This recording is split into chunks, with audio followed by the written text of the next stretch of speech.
because there was a story about New Zealand First having kind of crazy. It's crazy when these come out.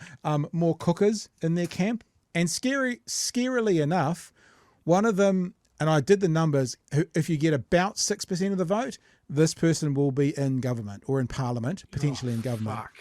At about 6%, maybe 6.2. God damn it. NZers can reveal NZ First's number 8, Tanya Unkovic, is a member of the Nurenberg Trials channel on Telegram, which says the COVID vaccine was akin to the Nazis' war crimes. Super good. I'm not here to waste the public's time by answering your inane, stupid questions. So there you go. And looking at this is the Trumpian, right?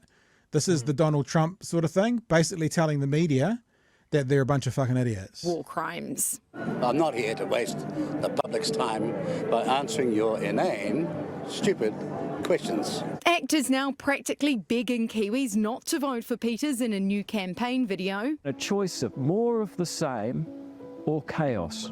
But Newsab can reveal David Seymour has more of best. his own candidates to wrangle. His number 13, Ash Palmer, in 2020 commented on a Facebook rant about the New World Order that it sure effing sucks to be basically a pawn in a grand game we have no control over. Back him 100%. The idea that we're going to start witch hunting and judging people on ancient Facebook comments when we've got an economy to fix, that doesn't stack up. And I'm quite comfortable. So what that is, again, we talked about this with National last week. What that is we will do anything for power.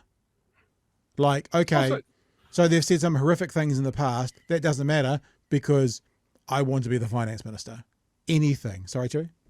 Lost in the ancient past of 3 years ago. So like this political term, ancient news. Yeah. Absolutely. Right. And my ability to be able to form good teams. The idea of Christopher Luxon trying to rein in David Seymour and Winston Peters is inconceivable. Also inconceivable, losing a leader to a COVID campaign curveball. There you go. So that's I wanted to highlight that quickly. It's just a part of that story. That with Winston Peters comes literal people who believe that the vaccine is akin to what Nazis did in the 30s and 40s. Like it's Nuremberg. It's a direct parallel. It's not a metaphor when they talk about the Nuremberg trials. It's a direct comparison. It's not a simile. It's nothing like that. It is the same as what Nazis did in the Holocaust, because that's what the Nuremberg trials are all about. Well, on that, I followed a couple of these Nurenberg groups for a little while now. Oh yeah. And it's hilarious. So, just a little bit of history, right? So we think of Nuremberg, we think of the end of World War II. Very important. They put a whole lot of Nazis on trial and they hung them for being Nazis. That is one part of it. There's another part, the Nuremberg Code, which came out of it, which was basically an agreement that doctors shouldn't do some of the horrible, fucking monstrous experiments that they did in the concentration camps. Looking into people's brains and cutting caps of heads off and trying to all that kind of stuff. stitch people together. Fucking crazy, just crazy shit. So that happened about the same time, but wasn't part of the Nuremberg trials. Okay, two separate things. But in these COVID conspiracy groups, they've conflated those two things. Yeah. But the big thing about it, and all of these Telegram groups that talk about the Nuremberg 2.0, there is one thing that they keep coming back to, and that is keeping lists of people, and those people are up for trials and executions. You cannot be part of those groups and have missed that part of the discussion. It is what they are all about.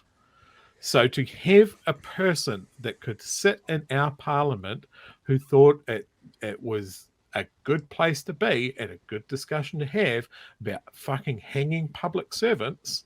Yeah. Like, people might say it's in the ancient past. People might not want to talk to the media about it.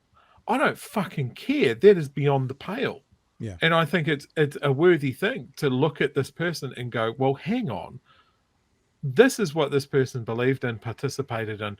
To what degree? Was it just japes, or does this person believe it? Like, those groups have unhinged our political discourse. They caused more just a same level of cultural schism that the Springbok tours did. We'll be talking about this for decades. Wow. So, yeah, someone like that waltzing into potentially a cabinet position or into the House at all is fucking concerning. It's right to be questioned. Number 8 on the list, and I did the numbers today. I had a look back at a few previous elections. Like the Greens got, I think, 8 in at about 6.2% one of the years. So 6%ish gets you about 8 people, and she's number 8. And I mean, I listened to Media Watch RNZ over the weekend talking about what we always talk about, how TV3 is like, oh, and Winston's back. And they kind of went, just maybe we'll wait till election day to make that decision. You know, one or two polls that are within margin of error, let's just wait and see. They sort of did the same thing. But if the polls pan out to be accurate, like the last few polls have had Winston sort of at 5 or between 5 and 5.5, there's not much further to 6%, which would get someone in who, is down for Nurenberg 2.0.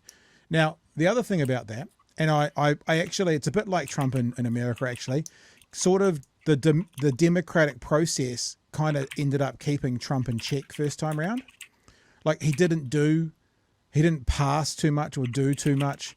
I mean, there were some things that happened obviously with the Supreme Court that led to some pretty horrific decisions, but democracy didn't fall over. So I guess I kind of feel like if Ms. Nurenberg 2.0 does get in, I think democracy in New Zealand, the way Parliament operates, will mean none of her views will be able to impact legislation.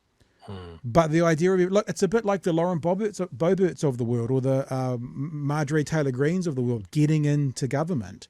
It's because there's an audience for them now, and they're getting in. That in and of itself is an indictment on the population on some levels, or on the process on some levels. But once they're in there, what can they do? Well, Lauren Boebert can give her boyfriend on the first date a hand job in a stage show. That's about as much as she's got achieved in the last couple of terms. But I just think I think this idea of who are you bringing with you, Mr. Luxon, Mr. Peters, who are you bringing with you, Mr. Seymour, who are you bringing with you? And it's not pretty. It's not a pretty sight as to who they're bringing with them.